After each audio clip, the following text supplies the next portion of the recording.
Okay, शुरू करते हैं। हेलो एवरीवन, फिर से सभी को गुड इवनिंग। तो जैसा आप सभी को पता है, आज हमारी पहली क्लास है, क्लास 10th की। आप सभी को स्कूल में बताया गया है, अभी मैं बता भी रहा था। तो पहले कुछ छोटे-छोटे बेसिक बातें सुन लेते हैं। कोई भी डाउट होगा पूछ लेना, ठीक है? ये आपको लास्ट ईयर भी बताया गया था।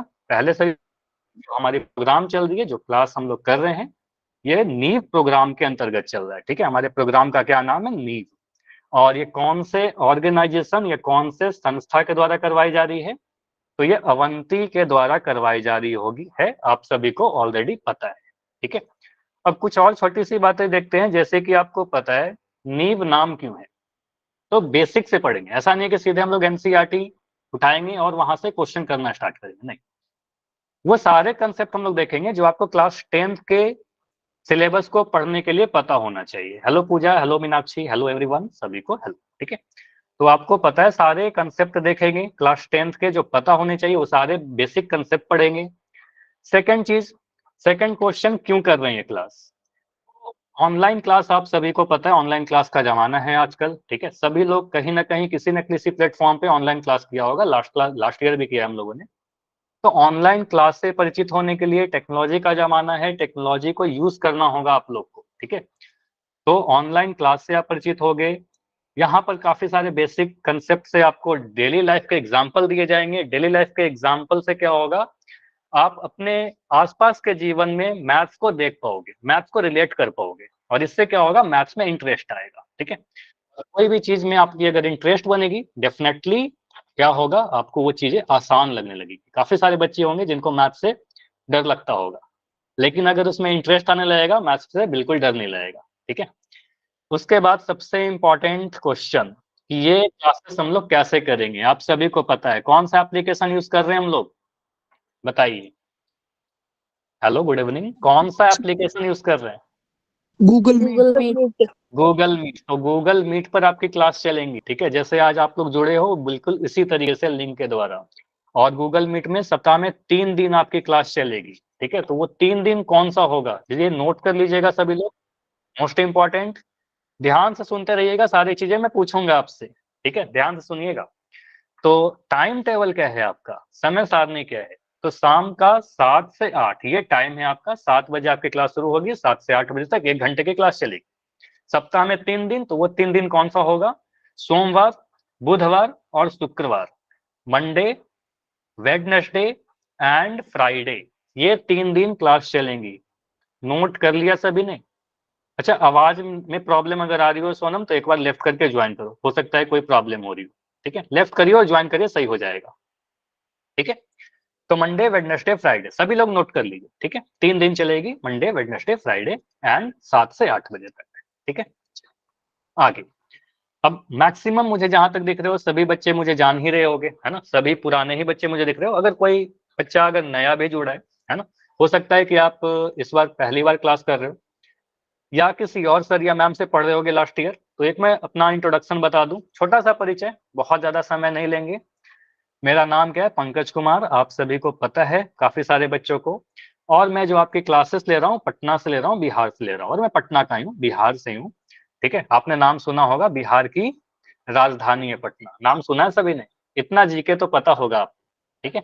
Yes Bihar sir. की राजधानी, ठीक है? तो पटना से आपकी क्लास ले रहा हूँ, पटना का ही हूँ, नाम पंकज कुमार है।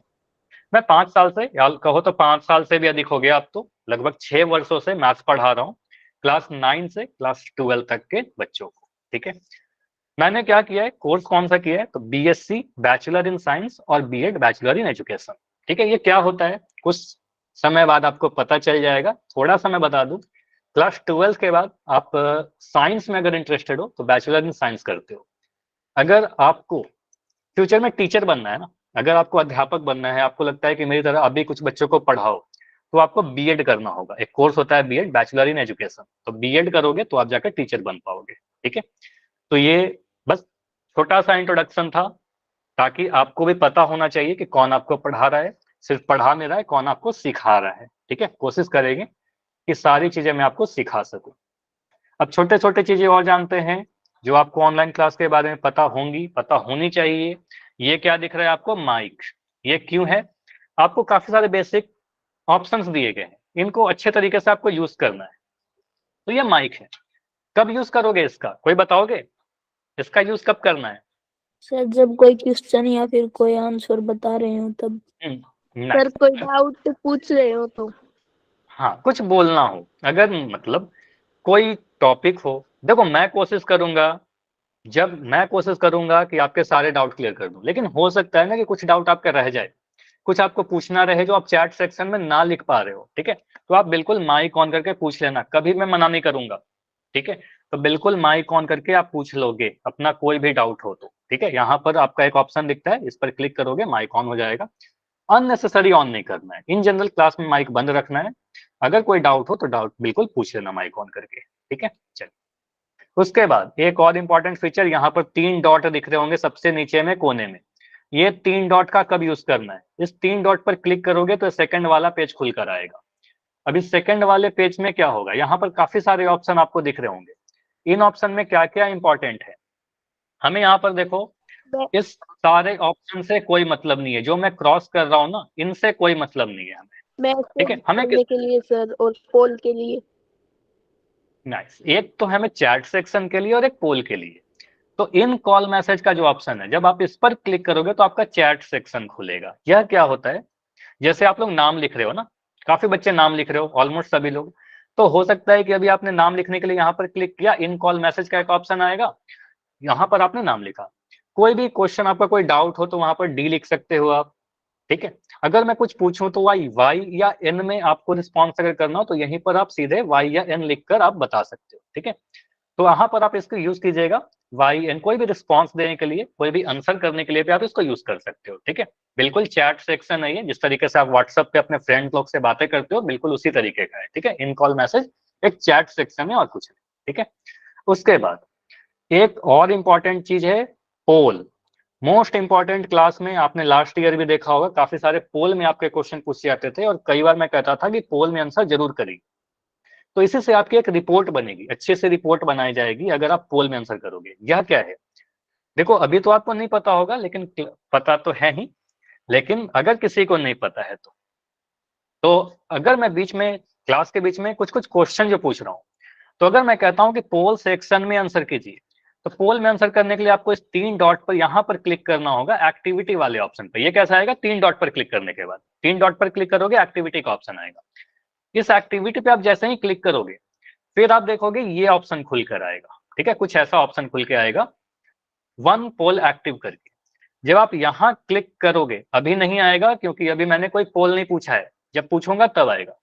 तो यहाँ पर वन पोल एक्टिव पर जब आप क्लिक करोगे, तो यहाँ पर क्लिक करने के बाद आपको कुछ ऐसा इंटरफेस दिखेगा, पहला वाला, ठीक है? एक क्वेश्चन का नंबर दिखेगा और 4 ऑप्शन दिखेंगे। यहाँ पर इंपॉर्टेंट ये है कि आपको क्वेश्चन नहीं दिखेगा, बस क्वेश्चन का नंबर दिखेगा, 4 ऑप्शन दिखेंगे, ए बी सी या डी। तो आपको क्या करना है, जब भी मैं कोई क्वेश्चन पूछ रहा हूँ, जब भी मैं कोई क्वेश्चन पूछूं, फर्स्ट थिंग अपने कॉपी पर आप उसको सॉल्व कर लो ही पहले ही। आपका जो भी आंसर आता है, ए बी सी या डी, अपने कॉपी पर लिखिए जरूर कि मेरा आंसर बी है। मान लो आपका आंसर अगर बी आ रहा है, तो आप क्या करोगे, आप इन 3 डॉट पर क्लिक करोगे, एक्टिविटी पर क्लिक करोगे, वन पोल एक्टिव पर क्लिक करने के बाद यहाँ पर आओगे वन क्वेश्चन पर और यहाँ पर बी पर क्लिक कर दोगे ऐसे, ठीक है? जैसे ही बी पर क्लिक करोगे या जो भी आपका आंसर है उस पर क्लिक करोगे, तो ये वोट जो है नीले कलर का हो जाएगा। और यहाँ भी फाइनली इसको मत छोड़ना, यहाँ पर भी आप जब क्लिक करोगे तब आपका आंसर सबमिट हो जाता है, यहाँ पर वोटेड लिखा आएगा, ठीक है? तो वोटेड लिखा आएगा, फिर आपका आंसर सबमिट हो जाएगा। इतना क्लियर है क्या? Yes sir. क्लियर है? अभी ट्रायल करेंगे इसका, ठीक है? तो मैं देखूंगा कितने बच्चे पोल में आंसर कर रहे हैं, कितने बच्चे आंसर करेंगे। क्लास में अगर 20 बच्चे हो तो 20 आंसर आने चाहिए, अगर 30 बच्चे हैं तो 30 आंसर आने चाहिए, 100% आंसर आना चाहिए आपका, ठीक है? कोई बच्चा स्किप नहीं करेगा, ठीक है? तो यहाँ पर रहा आपका पहला सवाल। आपको क्या करना है, आपको पता है, ठीक है? पोल सेक्शन में जाना है, पोल सेक्शन में जाकर आंसर कर, नंबर 1 का क्वेश्चन पहले पढ़िए, अपने कॉपी पर आंसर लिखिए। ये जो हम लोग ऑनलाइन क्लास ले रहे हैं, सप्ताह में कितने दिन पढ़ेंगे?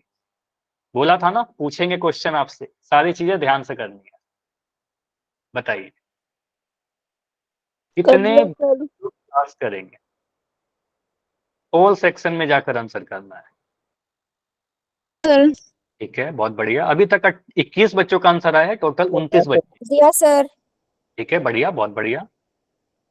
अच्छा, आपको कर दिया सर। बच्चों ने आंसर किया है, अभी तक 21 बच्चों ने आंसर किया है, टोटल 29 बच्चे हैं, अभी भी 7 बच्चे 8 बच्चे हैं जो आंसर नहीं किए हो। 22 बच्चों का आंसर आ गया, बहुत बढ़िया।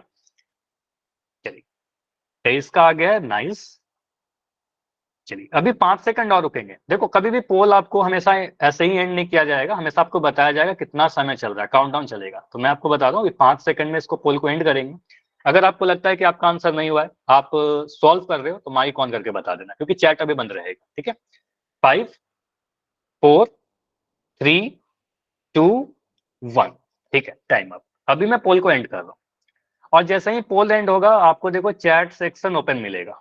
तो यहां से आप क्या कर सकते हो, अगर किसी रीजन से आप पोल में आंसर नहीं कर पाए हो तो आप चैट में लिख सकते हो। पोल में आंसर कर दिया हो तो लिखने की कोई जरूरत नहीं है। ठीक है, तो आपको बताया था मैंने कि सप्ताह में 3 दिन क्लासेस करेंगे। ठीक है, ये क्यों था क्वेश्चन, बस आपको पोल सिखाने के लिए।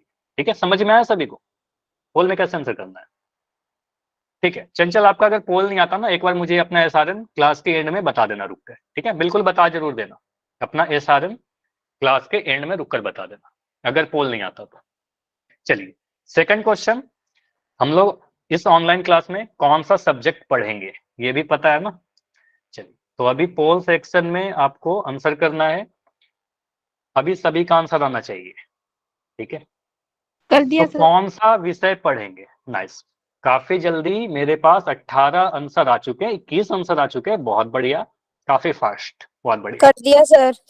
नाइस कर दिया नाइस सर। नाइस, बहुत बढ़िया। अच्छा, आप लोग को दिख रहा है क्या कितने बच्चों ने आंसर किया है? Yes sir. कितने बच्चों ने किया है बताइए? 23 बच्चों ने किया है, बच्चों ने किया है सर। 23 ने किए, और अभी क्लास में 29 बच्चे हैं। ठीक है, तो अच्छा 3 तो मेरी आईडी होती है, तो 3 बच्चे और हो। ठीक है, और 1-2 बच्चों का पोल शायद नहीं आता, तो मैं 5 सेकंड में इसको एंड कर रहा हूँ। 5 4 3 2 1। चलिए, अच्छा जो बच्चे अभी ज्वाइन करो ना, प्लीज आप लोग ट्राई करो थोड़ा समय पर ज्वाइन करो, है ना। 7 बजे से क्लास की टाइमिंग है, थोड़ा पहले ज्वाइन कर लो क्लास को। ठीक है, ताकि कुछ भी आपका मिस ना हो। चलिए अभी चैट सेक्शन आपका ऑन है, तो चैट में लिख सकते हो, कोई भी डाउट होगा तो इसके बाद आप चैट में लिखोगे। ठीक है, तो ऑनलाइन क्लास कौन सा सब्जेक्ट पढ़ने वाले हैं? तो हम लोग पढ़ने वाले हैं मैथमेटिक्स, गणित। ठीक है, साइंस हिस्ट्री अभी नहीं पढ़ेंगे, अगर पढ़ाई जाएगी तो आपको बताया जाएगा। अभी के लिए हमारा सब्जेक्ट क्या है? मैथ्स। मैथ्स पढ़ने वाले हैं इस ऑनलाइन क्लास में। ओके, अब छोटे मोटे और कुछ चीजें जो आपको पता होनी चाहिए, क्या क्या करना है हमें। तो हमें सबसे पहले पढ़ाई कर रहे हैं तो शांत जगह पर बैठना है, माहौल थोड़ा ऐसा देखो जहां पर शोर ना हो। ठीक है, अच्छे बेटर आपको समझ में आएगा। क्लास के पहले ही कॉपी, मैंने चेक किया आप सभी का कैमरा ऑन करा के, तो हमेशा आपको कॉपी पेन लेकर ही क्लास करनी है, पेन या पेंसिल, ताकि आप नोट्स बना सको। इस ऑनलाइन क्लास को सिर्फ ऑनलाइन मत समझना, बिल्कुल ऑफलाइन क्लास में जैसे आप स्कूल जाते हो कॉपी पेन पे नोट्स बनाते हो, बिल्कुल आपकी रिस्पॉन्सिबिलिटी, आपकी ड्यूटी है। ठीक है, मैं समय समय पर कॉपी चेक करते रहूंगा कैमरा ऑन करा के। ठीक है, तो कॉपी पेन पे नोट्स जरूर बनाइएगा, या फिर अवंती के जो सर जाएंगे वो चेक कर सकते हैं आपकी कॉपी। ठीक है, क्लास रोजाना टाइम पर आना है, पहले आ जाओ, लेट से मत आओ। ठीक है, मतलब लेट ट्राई करो कि नहीं हो हमारी। ठीक है, पहले आ जाना है आपको। तो 6:45 पर आप ज्वाइन कर सकते हो, 7 बजे से आपकी क्लास है।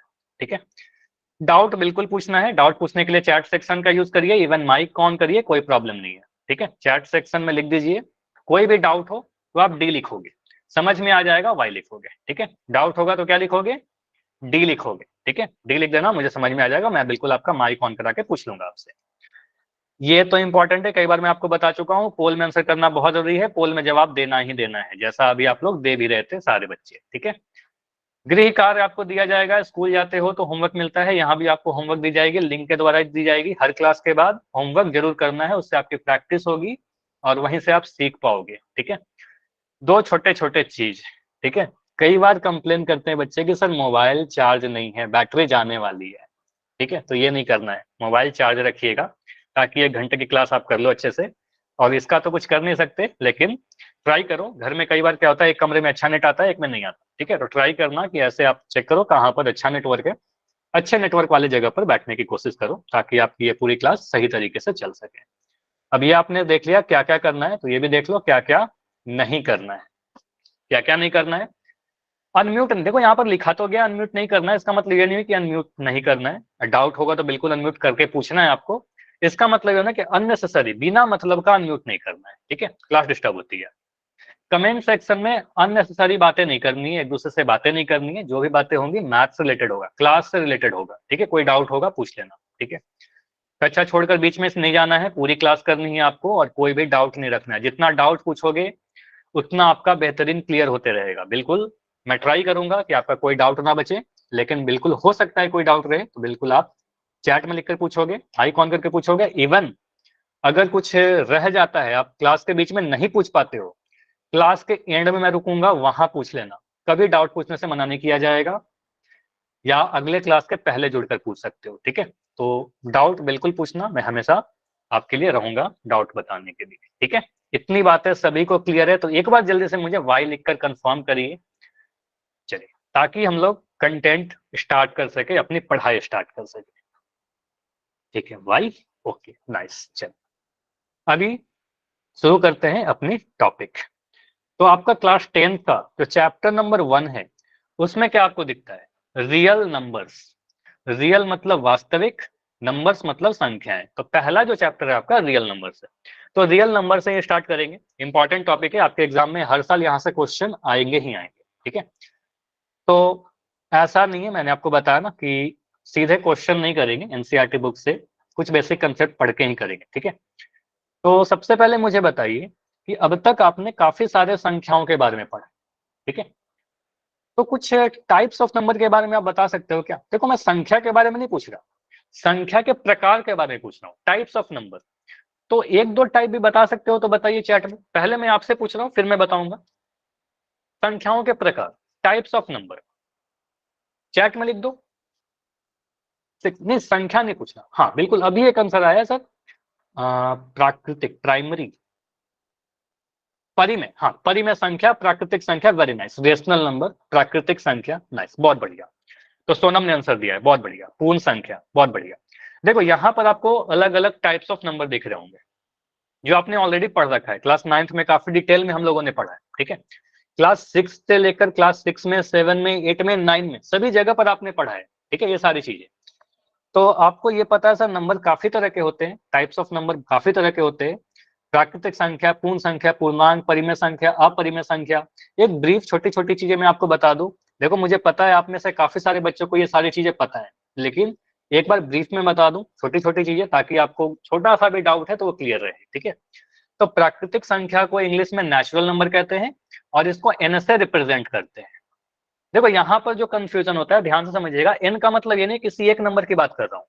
एन लिखने का मतलब है, नेचुरल नंबर लिखने का मतलब, प्राकृतिक संख्या लिखने का मतलब है एक ग्रुप को रिप्रेजेंट कर रहा है, एक समूह को रिप्रेजेंट कर रहा है। और ये समूह क्या होता है? तो जब भी नेचुरल नंबर की बात करूं ना, तो नेचुरल नंबर सुनते ही, प्राकृतिक संख्या सुनते ही आपके दिमाग में गिनती आना चाहिए। ये काउंटिंग नंबर्स, गिनती की संख्या है। मुझे बताइए, अगर मैं आपसे पूछूं कि आपके दाएं हाथ में कितने उंगलियां हैं, क्या बोलोगे आप? 5। बताइए, 5। नाइस। हाँ, तो आप कहोगे सर 5 उंगलियां हैं, आपने काउंटिंग कैसे स्टार्ट किया? सर आपने बोला सर 1 2 3 4 5। मैं बोलूंगा वेट, आपने स्टार्ट कहां से किया गिनना?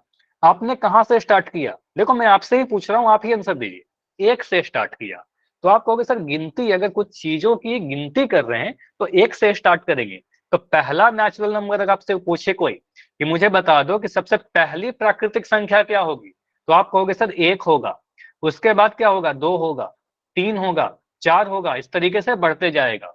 तो अगर मैं आपसे बोलूं कि सबसे पहली प्राकृतिक संख्या 1, सबसे छोटी प्राकृतिक संख्या क्या होगा? सबसे छोटी प्राकृतिक संख्या 1 है ना, 1 सबसे छोटी प्राकृतिक संख्या है।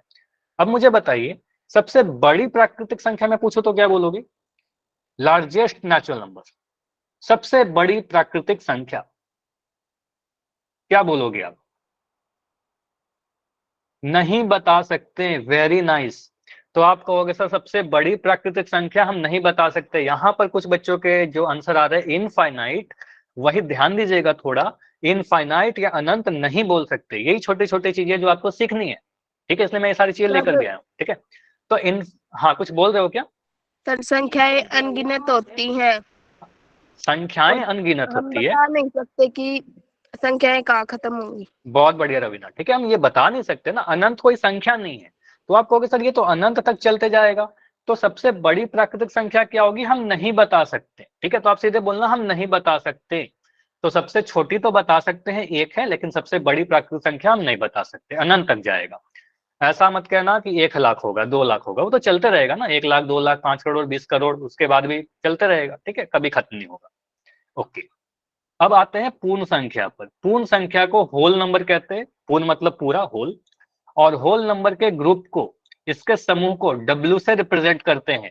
अब W का मतलब क्या हुआ, होल नंबर में क्या आएगा, सारे प्राकृतिक संख्या आ जाएंगी और इसके साथ साथ जीरो भी आ जाएगा, एक जीरो भी आ जाएगा। तो आप कहोगे सर होल नंबर जो होता है वो जीरो से स्टार्ट होता है, ठीक है, 0, 1, 2, 3, 4 और ये चलते रहेगा अनंत तक, ठीक है। तो अगर मैं अब आपसे पूछूं कि मुझे बताओ सबसे छोटी पूर्ण संख्या, तो क्या बोलोगे, सबसे छोटी पूर्ण संख्या 0 है ना, या पहली पूर्ण संख्या 0 हो जाएगा, ठीक है। और सबसे बड़ी नहीं बता सकते, जैसे प्राकृतिक संख्या नहीं बता सकते, पूर्ण संख्या भी नहीं बता सकते सबसे बड़ी संख्या, ठीक है। चलिए अब देखो यहाँ तो ठीक है, हमने समझ लिया कि कौन कौन संख्या प्राकृतिक है, कौन सा पूर्ण है। ये भी समझ लेते हैं कौन कौन सा संख्या प्राकृतिक या पूर्ण नहीं होगा। अगर मैं लिखता हूं 2.4, ये मुझे बताओ ये प्राकृतिक संख्या है क्या, 2.4 प्राकृतिक संख्या है क्या, बताइए। नहीं, 2 दशमलव संख्या, अच्छा मेरी स्क्रीन शायद फ्रीज हो रही है, थोड़ा डिले हो रहा है, 1 सेकंड रुक जाओ। मैं जो लिख रहा हूँ, देखो स्क्रीन में कोई समस्या होगी मैं बिल्कुल आपको बता दूंगा, आपके पहले मुझे पता चल जाएगा। एक बार मैं अपनी स्क्रीन को स्टॉप करूंगा, अभी हो सकता है थोड़ी देर के लिए मेरी स्क्रीन ना दिखे, फिर से दिखने लगेगी, कोई प्रॉब्लम नहीं है। और मुझे बताना फिर से अगर स्क्रीन दिखेगी तो मुझे एक बार वाई लिख के कंफर्म कर दीजिएगा। अभी दिख रही है, ठीक है, अभी दिख रहा होगा, ठीक है। तो आप कहोगे सर अगर मैं लिख दूं यहाँ पर 2.4, ये समझना, अगर मैं लिखता हूँ 2.4, तो 2.4 क्या है, प्राकृतिक संख्या नहीं है, होल नंबर भी नहीं है, दशमलव संख्या नहीं होगा, इसे गिनती नहीं करते। अगर मैं लिखता हूँ 5/3, तो ये क्या है, ना ही नेचुरल नंबर है ना ही होल नंबर है, ठीक है। तो आप कहोगे सर इस टाइप के जो नंबर है ये प्राकृतिक या पूर्ण संख्या में नहीं आएंगे, ठीक है। यहां पर समझना, अगर मैं लिखा पूर्ण संख्या को, ठीक है, सबसे छोटा पूर्ण संख्या 0, अगर मैं लिखता हूँ -2, तो -2 पूर्ण संख्या होगा क्या, ये बताइए, -2 पूर्ण संख्या होगा क्या, y या n, नहीं है ना। तो आप कहते सबसे छोटा तो सर 0 है, तो -2 कैसे हो सकता है, -2 नहीं होगा, ना ही प्राकृतिक ना ही पूर्ण, नेगेटिव नंबर पूर्ण संख्या नहीं होंगे। तो ये कहाँ जाएगा, कौन से टाइप में जाएगा, देखो तो ये जाएगा पूर्णांक में। पूर्णांक को समझते हैं, ठीक है। पूर्णांक मतलब इंटीजर, और इंटीजर को मैंने बताया था लास्ट क्लास में, लास्ट क्लास कह रहा हूँ, लास्ट ईयर बताया था कि पूर्णांक जो होता है इसको जेड से रिप्रेजेंट करते हैं, पूर्णांकों के समूह को जेड से रिप्रेजेंट करते हैं। अब इंटीजर में कैसे कैसे नंबर आएंगे, आप बोलोगे सर सबसे पहले तो 0 आ जाएगा, समझिएगा 0 आएगा, जितने भी होल नंबर आपने पढ़े पॉजिटिव वाले सारे होल नंबर आ जाएंगे, और सारे होल नंबर के आगे अगर मैं माइनस का साइन लगा दूं तो वो भी सारे हो जाएंगे। मतलब यहाँ पर ये यहाँ से कंफ्यूज मत करना, नेगेटिव पूर्ण संख्या कुछ नहीं होता, ऋणात्मक पूर्ण संख्या कुछ नहीं होता। मैं क्या कर रहा हूँ, जितने भी पूर्ण संख्या थे या जितने भी प्राकृतिक संख्या थे उसके आगे अगर मैं माइनस का चिन्ह लगा दूं तो जो नेगेटिव नंबर बन जाएंगे वो भी पूर्णांक में आ जाएंगे। तो जैसे अगर मैं कह रहा हूँ, उदाहरण से देखो, आप कहोगे सर पूर्णांकों के समूह को लिखना है, तो आप क्या करोगे, 0 लिख दोगे, 0 के बाद 1 लिखोगे, 2, 3, 4, इस तरीके से तो चलते रहेगा। और बाएं साइड में क्या लिखेंगे सर, नेगेटिव नंबर भी लिखेंगे यहाँ पर, -1, -2, -3, कुछ इस तरीके से सेट बनेगा। तो पूर्णांक में क्या होता है, नेगेटिव नंबर भी आता है, पॉजिटिव नंबर भी आता है और 0 भी आता है। क्लियर हुआ, समझ में आया कि पूर्णांक में नेगेटिव पॉजिटिव 0 तीनों ही आएगा। अगर मैं पूछ रहा हूँ, एक संख्या लेता हूं, ठीक है, मैं लिख रहा हूं 20, 20 के बारे में मुझे बताइए, क्या ये नेचुरल नंबर है, क्या ये प्राकृतिक संख्या है, बताइए। यस, बिल्कुल होगा, क्योंकि 20 से गिनती कर सकते हैं। अगर मैं लिख रहा हूं होल नंबर, क्या 20 हमारा होल नंबर है, क्या हमारा 20 को हम पूर्ण संख्या बोलेंगे, बिल्कुल बोलेंगे, होल नंबर भी है ना। और 20 को मैं पूछूं कि 20 मुझे बताइए इंटीजर है क्या, तो 20 इंटीजर भी है, पूर्णांक भी है ना, इंटीजर भी होगा पूर्णांक भी होगा। अब यहां पर देखना, मैं अगर लेफ्ट साइड में लिख रहा हूं -20, -20 के बारे में मुझे बताइए, क्या ये नेचुरल नंबर है, क्या ये प्राकृतिक संख्या है, बोलोगे नहीं सर प्राकृतिक संख्या तो 1 से शुरू होता है, नेगेटिव नंबर प्राकृतिक नहीं होते हैं, तो ये नहीं होगा। होल नंबर है नहीं, होल नंबर भी नहीं होगा, होल नंबर तो 0 से स्टार्ट होगा। क्या ये इंटीजर है? ये बताइए, क्या ये पूर्णांक है? बिल्कुल पूर्णांक है, ठीक है, पूर्णांक होगा, -20 पूर्णांक है। अभी एक डाउट पूछ रहे हो, 2/3, नहीं 2/3 पूर्णांक नहीं है, अगर मैं उसके बारे में भी आते हैं, 2/3 कैसे संख्या है, ठीक है, इतना समझ में आया? ठीक है। अभी देखो, अभी एक डाउट आया था कि सर 2/3 को क्या बोलेंगे, 2/3 अगर ऐसा नंबर है तो इसको क्या बोलेंगे? इसको परिमेय संख्या बोलेंगे। देखो, परिमेय संख्या को इन जनरल कोई सिंबल नहीं दिया गया है कि कौन से सिंबल से रिप्रेजेंट करेंगे, कुछ भी नाम आप दे सकते हो, इन जनरल क्यू से कई बार लिख देते हैं, लेकिन मैं यहाँ पर नाम नहीं लिख रहा हूँ, कोई स्टैंडर्ड नाम नहीं, मतलब कोई स्टैंडर्ड सिंबल से यूज नहीं करते। इसको ये समझना, परिमेय संख्या होता है क्या है? कोई भी संख्या जो p/q के रूप में हो। यहां पर ध्यान दीजिएगा मेरे लैंग्वेज को, जरूरी नहीं कि वो संख्या p/q के रूप में हो, कोई भी संख्या जिसको हम p/q के रूप में बदलकर लिख सकते हैं, जिसको p/q के रूप में व्यक्त कर सकते हैं, वह परिमेय संख्या होगा, वह रेशनल नंबर होगा, ठीक है। और p और q क्या होना चाहिए? p और q पूर्णांक होने चाहिए, मतलब अंश और हर जो है वो पूर्णांक होने चाहिए, इंटीजर होने चाहिए। मतलब अगर मैं एक नंबर लिख रहा हूं 2/5, तो 2/5 को देखो p/q के रूप में दिख रहा है ना, 2/5, ऊपर में p, ऊपर में 2, नीचे में 5, ऊपर में भी पूर्णांक है, नीचे में भी पूर्णांक है, तो आप कहोगे सर ये क्या है? एक परिमेय संख्या है। अगर मैं लिख दूं यहाँ पर -7/13, मुझे बताओ -7/13 एक परिमेय संख्या है कि नहीं? एक रेशनल नंबर है या नहीं है? यस और नो, बस इतना बताना है आपको। -7/13, देखो आप यहां पर चेक करो, आप कहोगे सर -7 जो है यह भी एक पूर्णांक है, 13 जो है यह भी एक पूर्णांक है, पूर्णांक तो नेगेटिव पॉजिटिव दोनों नंबर होते हैं ना, तो आप कहोगे सर बिल्कुल यह एक परिमेय संख्या है, p/q के रूप में लिखा हुआ है, ठीक है, तो -7/13 भी एक परिमेय संख्या हो जाएगा, ठीक है। अगर मैं लिखता हूं यहां पर 13/-19, मुझे बताइए, ये बताइए, हाँ नीचे में 0 नहीं होना चाहिए, ये बताइए 13/-19, ठीक है, 13/-19, ये है कि नहीं? देखो 13 क्या है? 13 एक परिमेय संख्या है, सॉरी 13 आप क्या बोलोगे? 13 एक पूर्णांक है, ठीक है, -19 भी एक पूर्णांक है, ठीक है, तो दोनों ही पूर्णांक है ना, तो आप बिल्कुल कहोगे सर यह भी एक परिमेय संख्या है। शिविंदर आपका कोई डाउट है क्या? यहाँ पर देखो, अगर मैं कह रहा हूँ 13/-19, तो 13 एक इंटीजर है, -19 भी एक इंटीजर है, तो दोनों ही अंश और हर में एक इंटीजर दिख रहा है, तो बिल्कुल यह भी एक परिमेय संख्या होगा। क्लियर हुआ? समझ में आया? शिविंदर आप बताओ, आपका आंसर गलत था इसलिए मैं आपका नाम लेके पूछ रहा हूँ। तो 13/-19 भी लिख रहा हूँ, ओके, तो 13/-19 भी लिख रहा हूँ, तो यह भी एक परिमेय संख्या है, ठीक है। अब यहाँ पर ध्यान देना, एक इंपॉर्टेंट चीज कि नीचे में 0 नहीं होना चाहिए।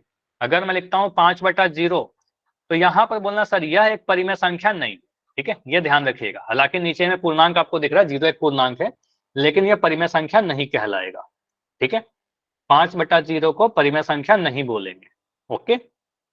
5/0 को ध्यान रखिएगा कि Q जो है, ये इंपॉर्टेंट है, Q जो है 0 के बराबर नहीं होना चाहिए, नीचे में 0 नहीं आना चाहिए, हर का मान 0 नहीं होना चाहिए, ठीक है। चलिए अब यहाँ पर, हाँ 0/5 बिल्कुल लिख सकते हो, कोई प्रॉब्लम नहीं है, 0/5 अगर मैं लिख दूं तो ये परिमेय संख्या होगा, बिल्कुल ये परिमेय संख्या होगा। अगर मैं लिख रहा हूँ यहाँ पर, मुझे बताइए, मैं एक नंबर लिख रहा हूँ 13, मुझे बताओ 13 परिमेय संख्या है क्या? 13 is a rational number, yes और नो? देखो मैंने क्या बोला, जरूरी नहीं है कि p/q के रूप में दिखे आपको, हो सकता है कि यह p/q के रूप में नहीं दिखे, इसको हम p/q के रूप में लिख सकते हैं ना, 13/1, तो आपको दिख रहा है सर 13 भी पूर्णांक और 1 भी पूर्णांक, तो बिल्कुल यह क्या है? एक परिमेय संख्या है, ठीक है, बिल्कुल एक परिमेय संख्या है। अगर हम लिखते हो -9, मुझे बताओ यह परिमेय संख्या है क्या? -9, तो -9 जो है बिल्कुल एक परिमेय संख्या है, क्योंकि इसको हम -9/1 तो लिख ही सकते हैं ना, सभी संख्या के हर में तो 1 रहता ही है, तो नीचे में 1 लगा सकते हैं, तो आप कहोगे सर यहाँ पर मुझे क्या दिख रहा है? ऊपर में भी पूर्णांक, नीचे में भी पूर्णांक, तो बिल्कुल यहाँ पर एक परिमेय संख्या है, बस हर में 0 नहीं होना चाहिए, ठीक है। एक सवाल और मैं पूछ रहा हूँ, इसके बाद आगे अपरिमेय संख्या पर जाएंगे। मुझे बताओ, अगर मैं ऐसा लिखता हूँ 2.9, इसको परिमेय संख्या बोलेंगे क्या? इस पर आइए, 2.9 के बारे में बताइए। 2.9 ये हमें p/q के रूप में तो नहीं दिख रहा, लेकिन इसको आपको पता है, लास्ट ईयर मैंने बताया था कि इसको आप क्या करोगे, इस पॉइंट को हटाओगे और नीचे में 10 लगा दोगे, एक अंक के बाद पॉइंट के बाद एक अंक था, नीचे में 0 आ जाएगा। इसका मतलब इसको हमने बदल कर लिख दिया 29/10। अब मुझे दिख रहा है सर 29 क्या है, 29 भी एक पूर्णांक है, 10 भी एक पूर्णांक है, तो अंश और हर में पूर्णांक आ गया, बिल्कुल यह एक परिमेय संख्या हो गया। ठीक है, तो मुझे बताइए जरूरी है क्या कि परिमेय संख्या p/q के रूप में दिखे? नहीं, p/q के रूप में बदलकर लिख पाए अगर, जहां p और q पूर्णांक है तो वो इंटीजर हो, सॉरी वो क्या हो जाएगा, परिमेय संख्या, rational number. Rational number clear है सभी को? यस और नो? यस। तो एक सवाल बस आप मुझे बताओ, मैं नहीं बता रहा इसका आंसर, सभी लोग बताइएगा। 0, सिर्फ मैं लिख रहा हूं 0, 0 परिमेय संख्या है या नहीं? यस या नो बताइए। वेरी गुड, बहुत बढ़िया। तो 0 को भी हम लिख सकते हैं सर 0/1, और 0/1 अंश में तो 0 हो सकता है ना, मैंने क्या बोला, हर में 0 नहीं होना चाहिए, अंश में तो हो सकता है। ठीक है, तो आप कहोगे सर ये क्या है, यह एक परिमेय संख्या है। तो 0 क्या है, एक परिमेय संख्या, नोट डाउन करके लिख लीजिए, 0 एक परिमेय संख्या है। ओके, कंफ्यूज नहीं करना है। अब आते हैं अपरिमेय संख्या पर। ठीक है, तो अपने अपरिमेय संख्या में क्या बोलोगे? उदाहरण से समझते हैं, बेटर होगा ना, उदाहरण से क्लियर करते हैं इस चीज को। तो अगर मैं एक नंबर ऐसा कुछ लिख रहा हूं, रूट का 3, देखो मैं कुछ भी डेफिनेशन नहीं बता रहा, सीधे इससे सीखते हैं। अगर मैं लिख दिया वर्गमूल 3, √3 स्क्वायर रूट 3, तो यहां पर आप बोलोगे सर इसको हम अगर p/q के रूप में लिखना चाहें तो आप क्या बोलोगे? सर इसको भी आप तो लिख सकते हो ना, √3/1 लिखने को तो लिख दिया p/q के रूप में। लेकिन मुझे बताइए जो यहाँ पर p का वैल्यू है, ये जो ऊपर में √3 दिख रहा है, p जो दिख रहा है हमें यह एक पूर्णांक है क्या? √3 एक पूर्णांक है क्या? नहीं है पूर्णांक। आप कहोगे सर पूर्णांक वर्गमूल वाले नंबर नहीं होते, तो आप ये बोलोगे सर यह वाला जो नंबर है ये हम p/q के रूप में व्यक्त नहीं कर सकते, और p/q के रूप में व्यक्त कर भी रहे हैं तो p और q पूर्णांक नहीं मिल रहे। ठीक है, तो आप कहोगे सर √3 क्या है, एक अपरिमेय संख्या। ठीक है, √3 क्या है, एक अपरिमेय संख्या है।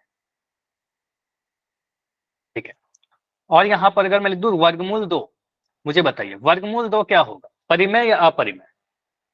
परिमेय के लिए आप बस p लिख दो, और अपरिमेय के लिए आप a लिख दो, p या a लिख दो, अपरिमेय है। ठीक है, वर्गमूल 2, ठीक है, वर्गमूल 2 पूर्णांक नहीं है। ठीक है, चलो मैं अगर ऐसा लिख देता हूं, मैं लिखता हूं √5/√7, यह क्या है, वर्गमूल 5/√7। ठीक है, वर्गमूल 5/√7 अपरिमेय है। ठीक है, अंश और हर में क्या दिख रहा है मुझे, पूर्णांक नहीं दिख रहे हैं। ठीक है, तो इसको कहेंगे सर अपरिमेय संख्या। तो यहां से मुझे पता चल रहा है सर अगर हम p/q के रूप में व्यक्त करें और p या q पूर्णांक नहीं दिखते तो ऐसे केस में हम कहते हैं वो अपरिमेय संख्या है। ठीक है, अब यहाँ पर एक चीज और समझना, जरूरी नहीं है कि वर्गमूल से कंफ्यूज मत करना कि हमेशा वर्गमूल वाले नंबर अपरिमेय होते हैं क्या, नहीं।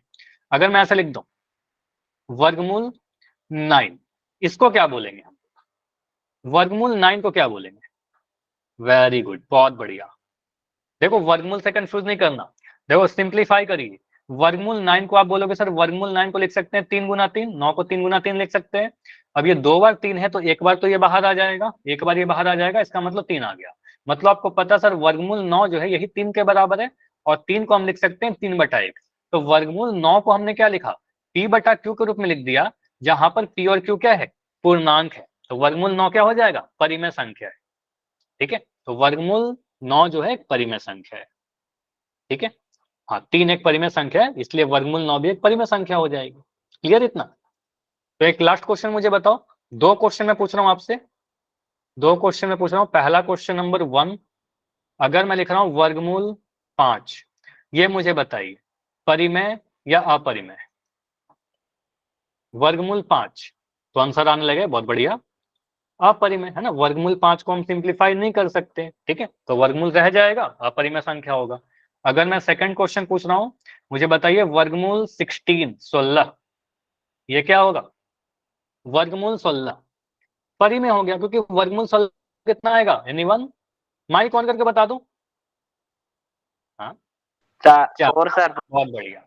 तो आप कहोगे सर 16 को लिख सकते हैं 4 × 4, और 2 बार अगर 4 है अंदर तो इसका मतलब एक बार बाहर आ जाएगा, तो वर्गमूल 16 का ही मान 4 के बराबर है, और 4 के बराबर है तो क्या बोलेंगे सर, अगर 4 है तो 4 तो p/q के रूप में आ जाएगा, है ना, तो आप कहोगे सर ये एक परिमेय संख्या है। क्लियर इतना? इतना क्लियर है तो एक बार मुझे y लिख के कंफर्म करिए। अगर इतना क्लियर है तो एक बार मुझे y लिख के कंफर्म करिए। क्लियर? चलिए अभी आते हैं अपने वास्तविक संख्या। आपका चैप्टर का नाम क्या था? रियल नंबर, वास्तविक संख्या। तो वास्तविक संख्या क्या है? देखो सिंपल आप इतना समझ लीजिए कि जितने भी टाइप्स ऑफ नंबर आपने पढ़ा है ना, जितने भी टाइप्स आपके दिमाग में आ सकते हैं, जो भी प्रकार, सभी को अगर हम मिला दें तो वास्तविक संख्या बनेगी। ठीक है, सभी प्रकार के संख्याओं को मिलाएंगे। ठीक है, तो प्राकृतिक संख्या, पूर्ण संख्या, पूर्णांक, परिमेय संख्या, अपरिमेय संख्या, इन सभी के कलेक्शन को अगर हम मिला दें तो ये क्या बनेगा? ये बनेगा वास्तविक संख्या। समझ में आ रहा है? Real number. हाँ, रियल नंबर बन जाएंगे। अभी यहाँ पर देखो एक सवाल उठता है कि सर अवास्तविक भी कुछ होता है क्या?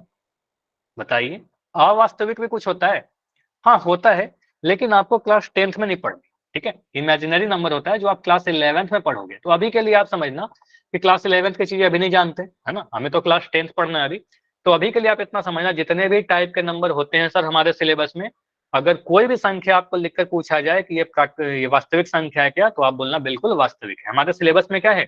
ओनली वास्तविक संख्याएं। क्लियर इतना कि हमारे सिलेबस में सिर्फ और सिर्फ वास्तविक संख्याओं के बारे में ही पढ़ना है। अवास्तविक क्या है, इमेजिनरी क्या है, हमें नहीं जानना। ठीक है, चलिए आगे। अब जो हमारा टॉपिक है, आपके एनसीईआरटी बुक में देखोगे तो आपको टॉपिक मिलेगा फंडामेंटल थ्योरम ऑफ अरिथमेटिक, अंकगणित की आधारभूत प्रमेय। अब मैं फिर से कह रहा हूं, सीधे फिर से यहाँ पर टॉपिक पर नहीं आएंगे। इस टॉपिक को पढ़ने के लिए छोटा सा कंसेप्ट हमें पता होना चाहिए, जो ऑलमोस्ट मुझे लगता है आप सभी को पता ही होगा। कुछ क्वेश्चन मैं आपसे पूछ रहा हूँ, ठीक है, आप लोग मुझे बताना, फिर मैं क्वेश्चन करूंगा। ठीक है, मुझे बताइए, क्या आपको यहाँ पर कुछ संख्याएं दिख रही है अभी स्क्रीन पर? काफी सारे नंबर दिख रहे हैं, 1 से 10 तक नंबर लिखा हुआ है। ठीक है, मैं आपसे ये पूछ रहा हूं कि मुझे बताओ दी गई संख्याएं कौन कौन संख्याओं से पूर्णतः विभाजित हो सकती हैं। मुझे बताइए एक किस संख्या से पूर्णतः कट जाएगा? कट जाएगा मतलब किससे पूर्णतः विभाजित होगा? सिर्फ एक से। ठीक है, सिर्फ एक से। तो आप कहोगे सर सिर्फ एक से। ठीक है, ओनली वन से। एक के टेबल में एक आएगा और कोई नंबर नहीं होगा जो एक को विभाजित कर दे।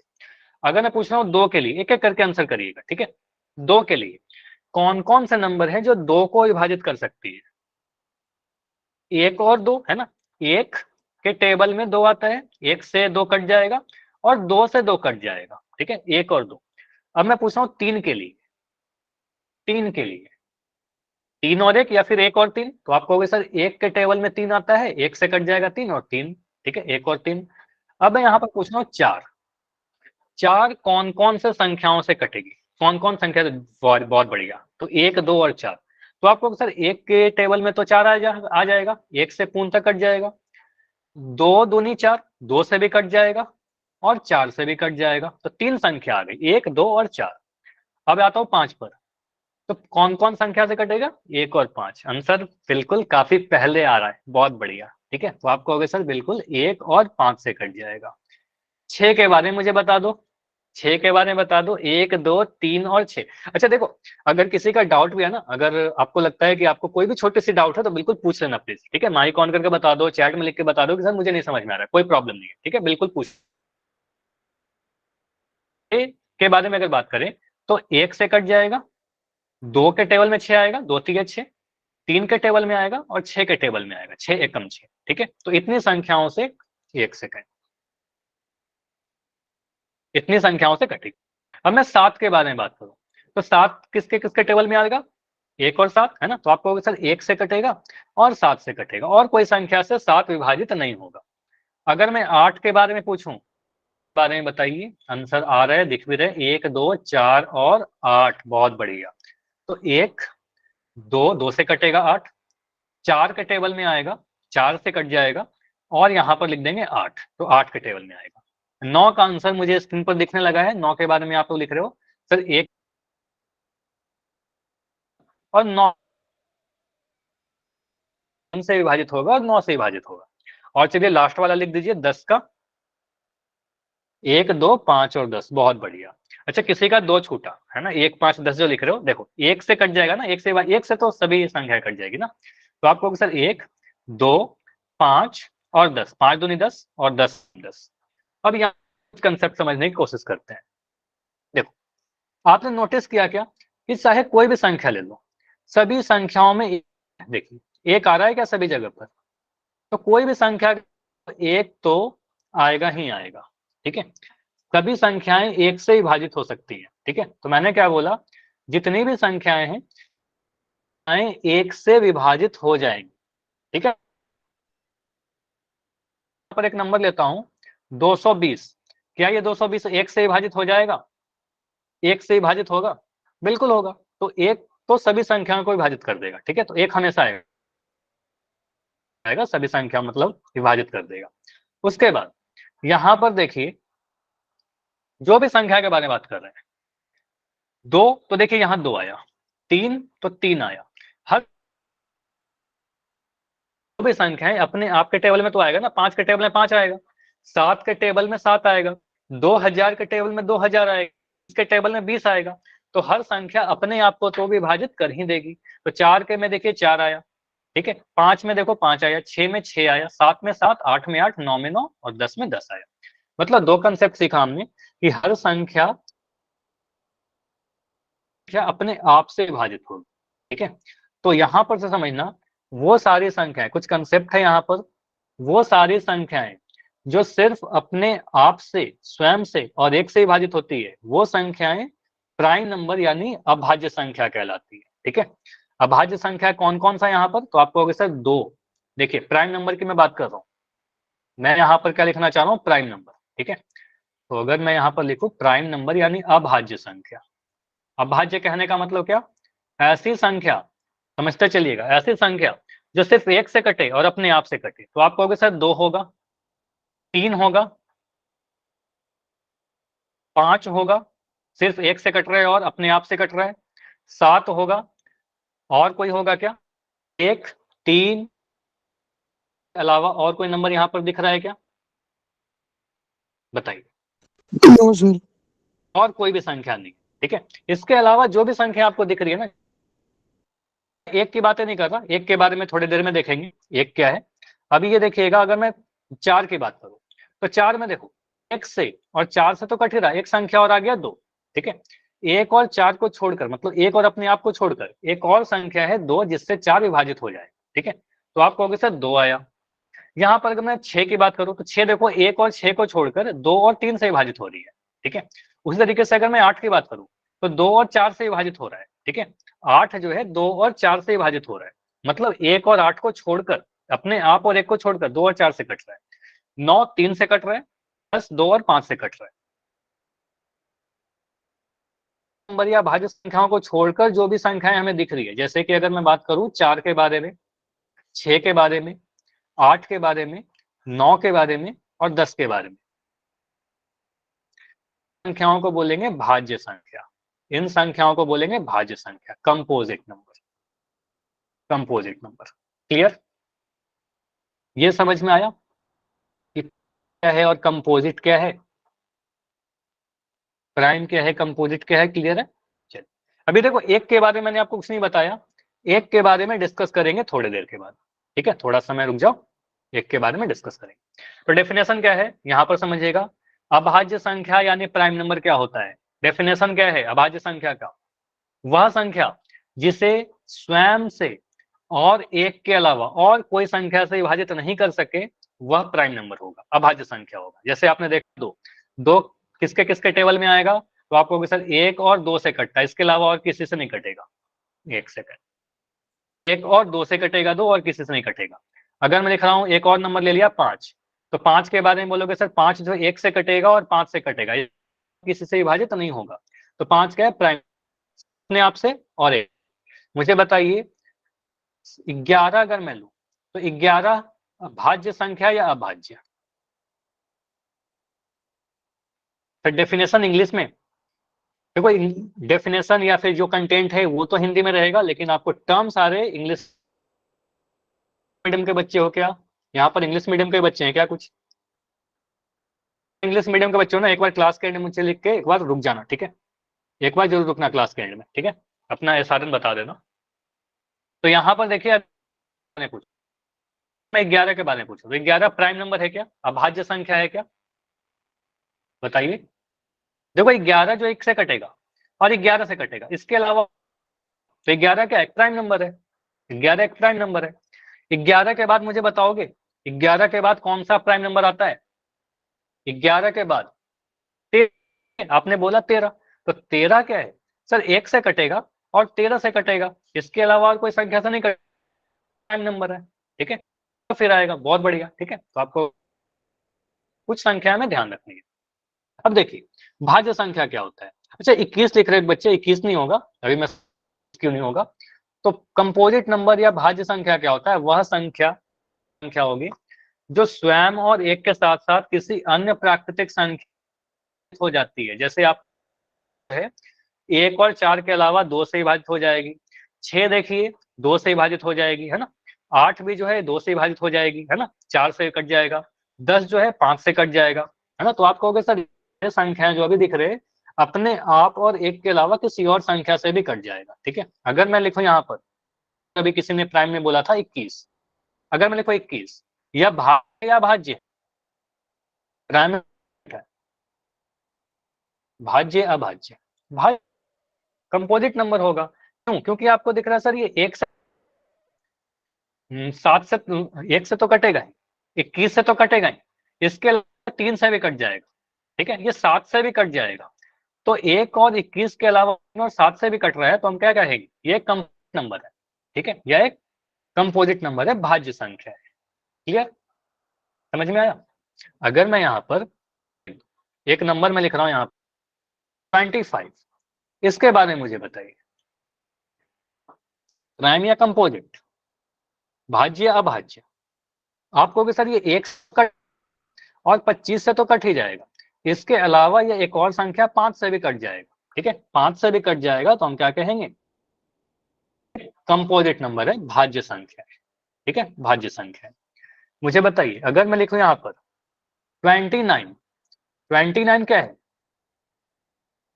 29 के बारे में अगर आपसे पूछो तो क्या बोलोगे, 29, बहुत बढ़िया, अभाज्य संख्या है, क्योंकि आपको पता था 29 जो है 1 से विभाजित हो जाएगा, और 29 से विभाजित तो होगा, इन दोनों नंबर से तो विभाजित होगा ही, इसके अलावा और कोई भी संख्या ऐसी नहीं है जिस जो को विभाजित कर दे। तो हम कहेंगे सर और कोई तीसरा नंबर नहीं है, सिर्फ 2 संख्या से 29 क्या हो जाएगा, अभाज्य संख्या हो जाएगा, अभाज्य संख्या हो जाएगा। ओके, क्या हो जाएगा, प्राइम नंबर हो जाएगा। क्लियर है इतना, कंसेप्ट समझ में आए। मैं कोई भी नंबर दूं आप समझ जाओगे वो प्राइम है या कंपोजिट है, भाज्य है या अभाज्य है। चलिए, अच्छा एक चीज मैंने छोड़ा था पीछे, आपको याद होगा, एक अगर पूछूं एक के बारे में बताइए, एक भाज्य संख्या है या अभाज्य संख्या है, प्राइम है या कंपोजिट, आपको क्या लगता है, जो लगता है वो बताओ। एक कैसा नंबर है, भाज्य या अभाज्य, प्राइम या कंपोजिट, आप बताओ, फिर मैं इसको डिस्कस करूं। अभाज्य, ठीक है, भाज्य है सर। अच्छा अलग आंसर आ रहे हैं, सर दोनों ही नहीं है, सर जिन्हें तो दोनों ही नहीं, अभाज्य।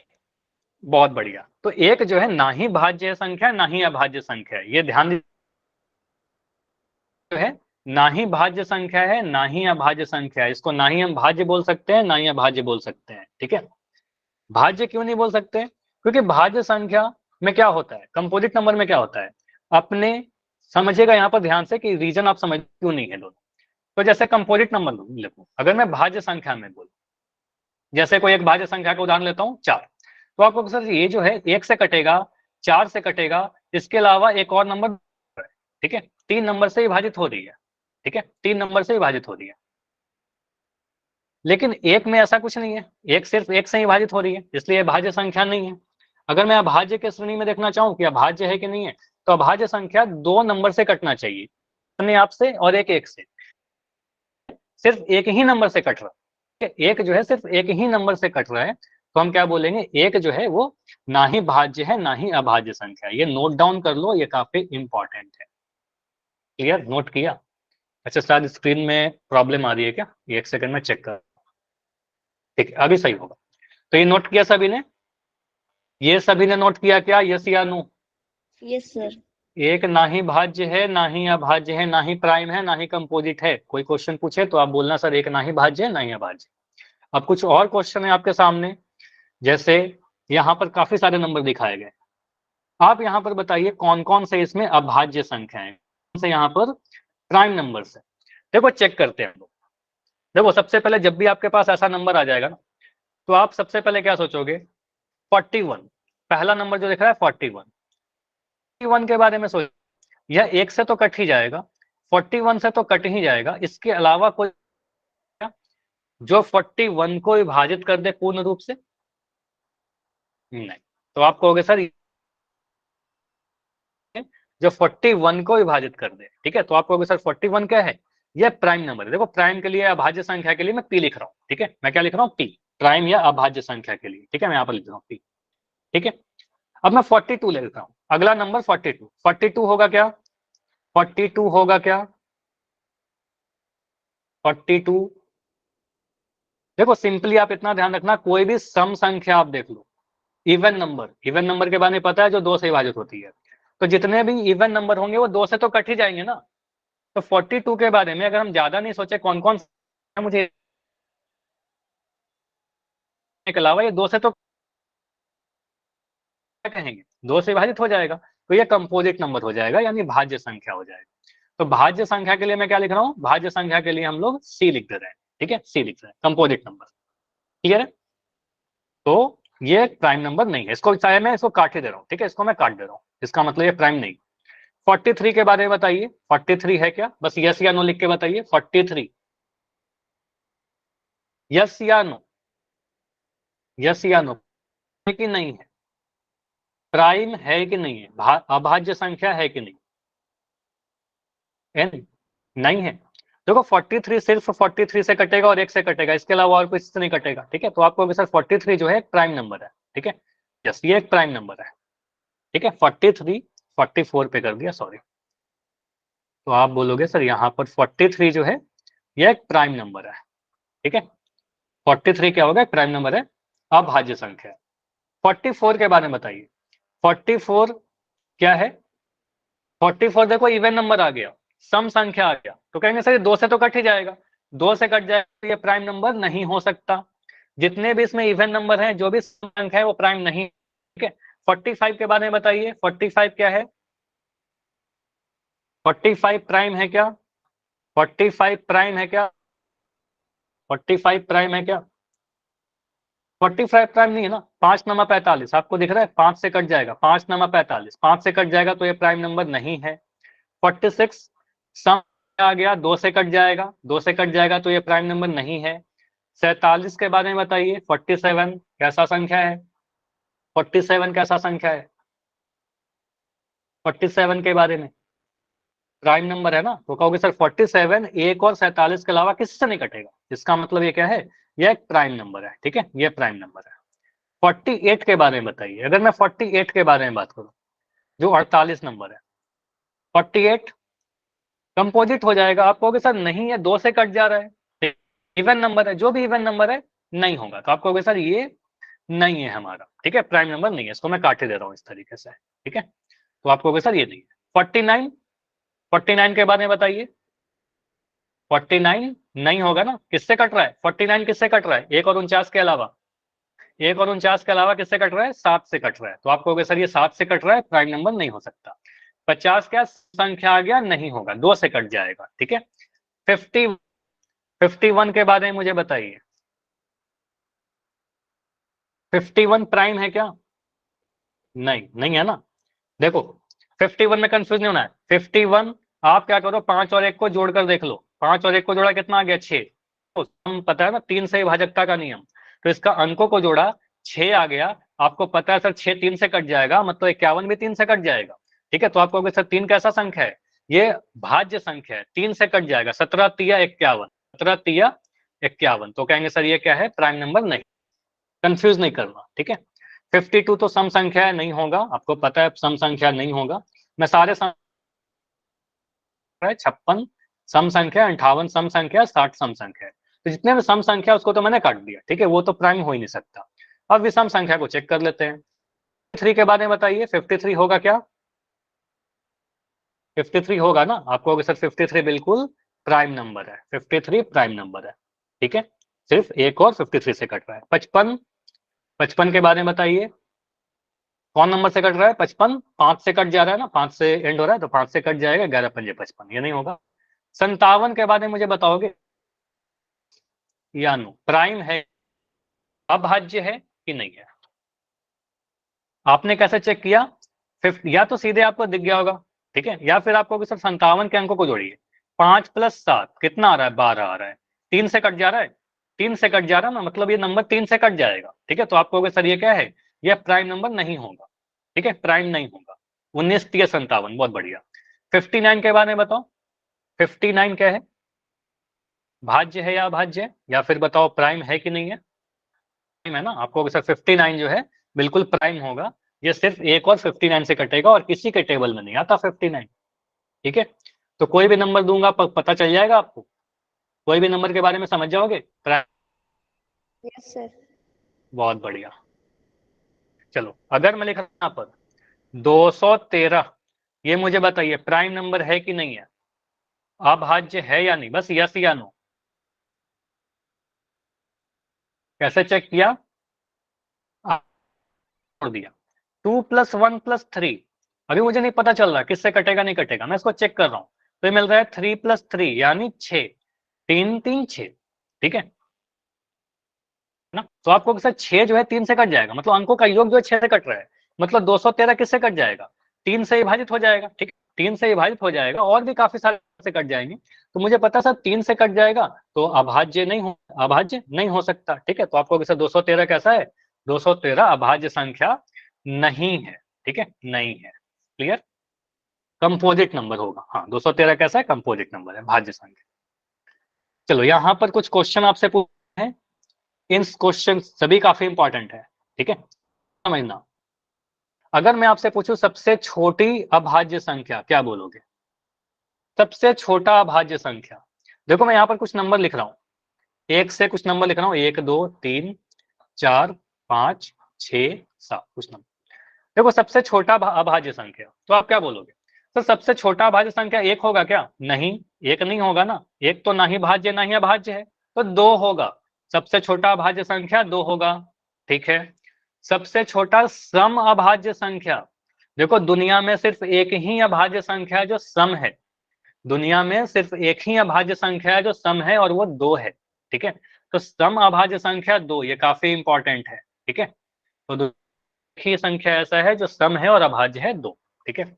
सबसे छोटी विषम अभाज्य संख्या, विषम अभाज्य, भाज्य भी हो और विषम भी हो, तो आप कहोगे सर सबसे छोटी चाहिए, 3 है ना, देखो 3 संख्या है और विषम भी है, ठीक है, तो आप कहोगे सर 3 होगा यहाँ पर, ठीक है, 3 होगा, 3 कैसा नंबर है? विषम है, सब अभाज्य संख्या, सबसे छोटा विषम अभाज्य, क्लियर।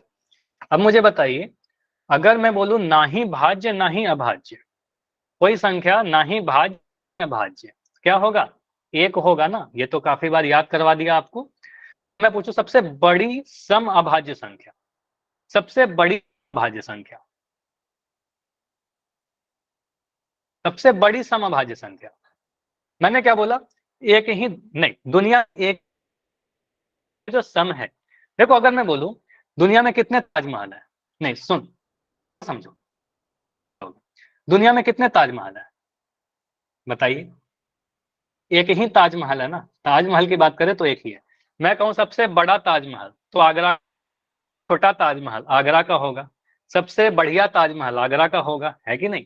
तो अगर समभाज्य संख्या एक ही है तो सबसे बड़ा बोले चाहे सबसे छोटा बोले, आप बोलोगे सर 2 ही होगा, संख्या चाहे सबसे बड़ा चाहे सबसे छोटा, ठीक है, एक ही संख्या है, वो सबसे बड़ा बोले चाहे छोटा बोले। सबसे छोटी सम भाज्य संख्या, भाज्य संख्या पूछी जा रही है, कंपोजिट नंबर, देखो एक तो कुछ भी नहीं है, ना ही भाज्य ना ही अभाज्य, 2 प्राइम नंबर हो गया, 3 प्राइम नंबर हो गया, तो 4, ठीक है, तो आपको सबसे छोटा सम भाज्य संख्या 4 होगा। और अगर मैं विषम भाज्य संख्या पूछूं तो सबसे छोटा विषम भाज्य संख्या, विषम भाज्य संख्या,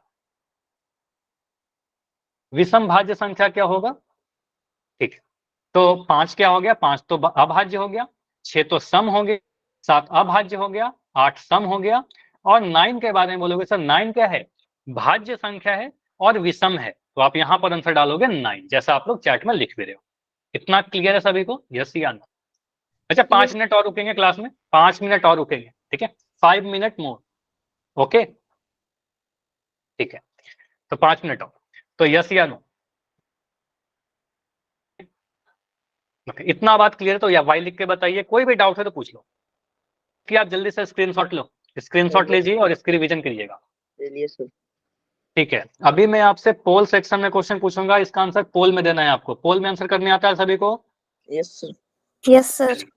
तो आपके लिए क्वेश्चन है यहाँ पर, सबसे छोटी भाज्य आपको बतानी है, क्रमशः लिखा गया है सब। मैं थोड़ा इसमें ब्रीफ कर दे रहा हूँ। पोल अभी देखो आपको नहीं दिखेगा, थोड़ी देर में दिखेगा, ठीक है। आपको देखना सबका भाज्य संख्या, पहले यहाँ पर देखो भाज्य होना चाहिए, पहला नंबर भाज्य होना चाहिए, दूसरा संख्या क्या होना चाहिए, अभाज्य होना चाहिए, ठीक है। सबसे छोटी की बात की जा रही है, ठीक है। तो इसका आंसर आपको पोल में देना है।